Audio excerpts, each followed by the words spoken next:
বন্ধুরা, এটা হলো একটি সাবউফার এমপ্লিফায়ার আর এটা হলো 12 ইঞ্চি একটি সাবউফার। তবে এই এমপ্লিফায়ারটা দিয়ে আপনারা 10 ইঞ্চি একটা সাবউফার চালাতে পারবেন, 12 ইঞ্চি না। তো আমি 12 ইঞ্চি একটা এক্স মেটাল বেজের সাবউফার লোড দিলাম, তবে তেমন কাঁপাতে পারছে না কারণ এটা 100 ওয়াট আর এটার ওয়াট বেশি। তো এই স্পিকারটাও যদি কারো লাগে আমাদের কাছ থেকে নিতে পারবেন। অনলি এক পিস আছে, 4500 টাকা দাম পড়বে, 12 ইঞ্চি একটি সাবউফার।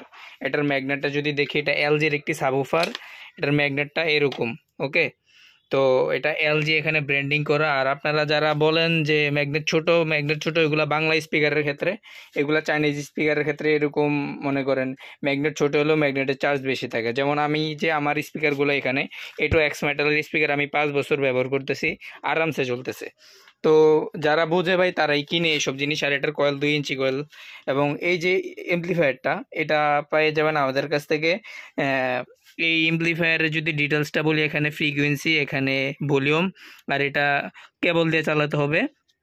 আর এখানে যে একটা হিটসিং দেওয়া আছে, এটা আইসি হিটসিং, এটাতে টিপিএ 3116 একটা আইসি ইউজ করা। আর এটা 12 থেকে 24 ভোল্টে চলে। এখানে স্পিকার আউটপুট দেখতে পাচ্ছেন। আর 24 ভোল্ট এখানে দেওয়া আছে। তো খুবই সহজ এটার কানেকশনটা। আর আপনারা নিলেই চালাতে পারবেন, কোনো কাজ নাই তেমন আহামরি। সাবউফার অ্যাম্পলিফায়ারের জন্য পারফেক্ট এটা। তো এটা যাদের লাগবে আমাদের সাথে যোগাযোগ করবেন।